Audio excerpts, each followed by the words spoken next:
Toujours bien branché au 104.3, 95.7, 102.1 avec Noémie jusqu'à 18h dans le trafic. Et il y a un vieil adage qui dit que le 3 fait le mois et on se le souhaite parce qu'aujourd'hui c'est le 3 et surtout parce que c'est mercredi, ce qui veut dire on parle avec l'ami Jiggy. Comment ça va, Samuel Giguère? Salut tout le monde, ça va malgré ma voix de gars de post-festival. Ah ouais, hein, toi t'es un gars vraiment très très occupé, c'est ta saison forte là. Ah oui, tout à fait, on se promène un peu partout puis on découvre des nouvelles affaires dans le monde brassicole. Puis tu bois de la bière surtout. En masse. Hey, aujourd'hui, toi, là, t'as réponse à tout dans la vie, ou presque. Jiggy, dis-nous donc, pourquoi il y a de l'alcool dans la bière? C'est une question bien niaiseuse, mais je pense que c'est une question qui est quand même importante.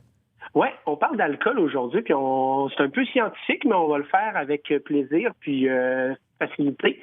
Fait que pourquoi de l'alcool dans la bière? Alors, quand on fait de la bière, qu'est-ce qu'on fait? On met des céréales dans l'eau. Ça nous fait une espèce de gruau. Puis ces céréales-là, elles libèrent leur sucre et leur amidon. Plus on met de céréales au départ, plus notre eau va être concentrée en sucre. Fait qu'on va mettre beaucoup plus de céréales si on veut fabriquer une triple belge à 10 qu'une petite pils légère à 4 OK. Ce mou-là de bière, là, super sucré, c'est pas intéressant à boire comme ça. Fait qu'on le refroidit, puis on va y pitcher des levures. Les levures, elles s'activent, puis elles mangent le sucre qu'elles trouvent sur leur passage. En faisant ça, elles libèrent en arrière d'elles du CO2 et de l'alcool. Plus elles bouffent du sucre, plus elles rejettent de l'alcool. Fait que c'est un peu la différence entre les bières fortes ou les bières légères. C'est la concentration de sucre dans notre eau puis le travail des levures. Puis là, je vous fais un petit peu de mathématiques. Vous allez voir, ça va être drôle, juste pour vous montrer un peu mieux la différence, puis que les gens aient moins peur un peu de la bière forte, parce que j'entends souvent ça, c'est trop fort, non, j'en veux pas. OK, vas-y donc. Dans une bière à 5 Noémie, qu'est-ce que ça veut dire 5 5 de notre volume, c'est de l'alcool. Fait que sur une bière classique de micro, là, à 500 millilitres, ça voudrait dire qu'il y a environ 25 millilitres d'alcool pur et donc 475 millilitres de jus de céréales, si on veut. Puis dans une bière forte, mettons une bière à 9 ça fait 45 millilitres d'alcool. Fait que genre, plus ou moins une cuillère à soupe de plus d'alcool pour la même bière, ce qui n'est pas si intense que ça quand tu compares les petites quantités. T'sais. Non, vu comme ça, justement, si tu le compares justement à une cuillère à soupe, on va se dire que, tu sais, oui, c'est un soupçon de plus, mais c'est pas tant plus, là. C'est pas si pire. Mais oui, tu sais, les bières plus fortes, elles vont nous avoir un effet sur nous plus vite et tout ça. Mais elles sont aussi délicieuses, elles sont savoureuses. Il y a des goûts qu'on va retrouver dans ces bières-là qu'on ne retrouvera pas ailleurs. C'est les bières parfaites à partager. Fait qu'on en prend moins, mais on l'apprécie plus. Ah, c'est si bien dit, ça, Samuel. Et aujourd'hui, tu avais le goût, tu avais une suggestion. On y va dans le sans-alcool et c'est très populaire en ce moment. Est-ce que je me trompe? Est-ce que c'est un jugement peut-être que je porte? Mais il y a comme une vague, un intérêt soudain pour une clientèle un petit peu plus jeune, pas seulement là, les femmes enceintes ou pas seulement, par exemple, pour ceux qui souhaitent désirer d'arrêter de boire de l'alcool ou qui ont eu, par exemple, des problèmes, ils ont eu à traiter des problèmes d'alcool dans le passé. Il y a vraiment une vague, il y a quelque chose en ce moment sur le sans-alcool un peu partout au Québec, là.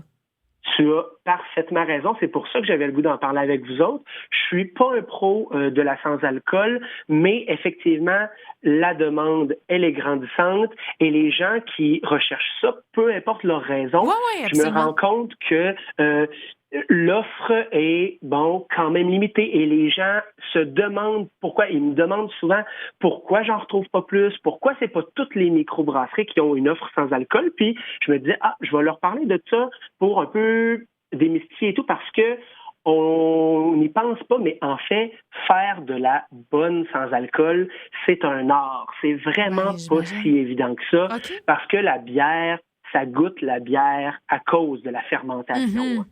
Et donc, il faut arriver à tricher un petit peu et c'est pas évident.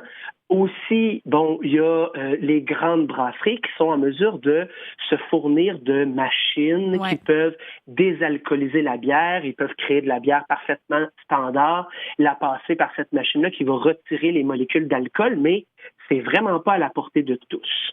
Et faut savoir aussi que c'est le début, puis que plus les années vont avancer, plus il va y avoir de l'offre, parce que scientifiquement aussi, au Québec et ailleurs, on innove. Il y a des scientifiques qui travaillent les levures et qui sont en train de créer des souches de levure qui pourraient manger du sucre, mais que ça leur ferait pas rejeter de l'alcool, et donc ça pourrait créer des bières équilibrées qui sont le fun, pas trop sucrées, mais sans alcool. Donc c'est à suivre tout ça. OK, c'est bon ça. Puis dis-moi donc, par exemple, de produire une bière avec alcool et de produire une bière sans alcool, est-ce que c'est le même temps environ? Parce que tu dis que les procédés sont différents, c'est sûr. Si on va aller combler autrement, mais ça ressemble-tu au même temps? De ce que je sais, je dirais que ça doit être nettement moins long de faire une bière sans alcool, puisque la fermentation, c'est quelque chose qui, les levures travaillent tranquillement, puis c'est comme environ 1 à 2 semaines. Fait que je pense qu'on sauve du temps quand on fabrique de la sans alcool. Ah, c'est cool ça. As-tu des suggestions quoi boire maintenant? Mais on s'en va à Rouyn-Noranda cette semaine chez les amis du Trèfle Noir. Et en plus, c'est Ossisco en lumière qui commence. Oui, absolument, dès demain soir, absolument. Qu'est-ce que tu nous présentes de la du Trèfle Noir, ouais? Eh bien, je vous présente, eux, là, leur produit phare là, qui est connu depuis longtemps, c'est la Ghostbuster. OK? La Ghostbuster, c'est une belle bière de type Gose, ça le dit dans le nom, là, qui est un style allemand, surette, pâle, salé, et super désaltérant. Et depuis quelque temps, les amis du trèfle font la Ghostbuster sans alcool. Et là, ça vaut vraiment la peine. Tu reçois du monde ou tu t'en vas dans un événement, là, puis tu veux une offre sans alcool pour ton monde, va te chercher de la Ghostbuster sans alcool. Canette verte pâle avec une tête de mort dessus, autour de 4 piastres à peu près. C'est une excellente sans alcool, au goût de lime, légèrement surette et salée, là. C'est comme un margarita en canette. Oh! C'est vraiment merveilleux. Avec tous ces bons ingrédients-là, tu te rends zéro compte que c'est sans alcool. C'est juste bon. C'est juste ensoleillé. Ça fait la job. Ils ont aussi, là, j'ajoute, la sagesse. Ils font ça. C'est une blonde florale et légèrement amère, sans alcool. Ayez ça dans votre frigo.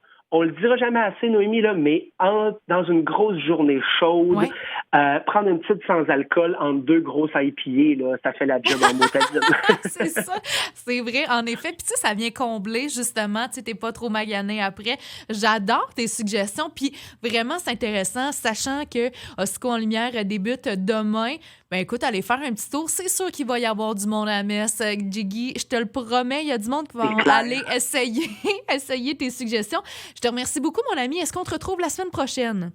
Ça va être un grand plaisir de s'y retrouver. Passer un très beau week-end ensoleillé, on se le souhaite. Hey, oui, on se le souhaite et on te le souhaite également. Merci, Jiggy, pour ton temps. Ça fait plaisir, santé. Bye-bye, ciao.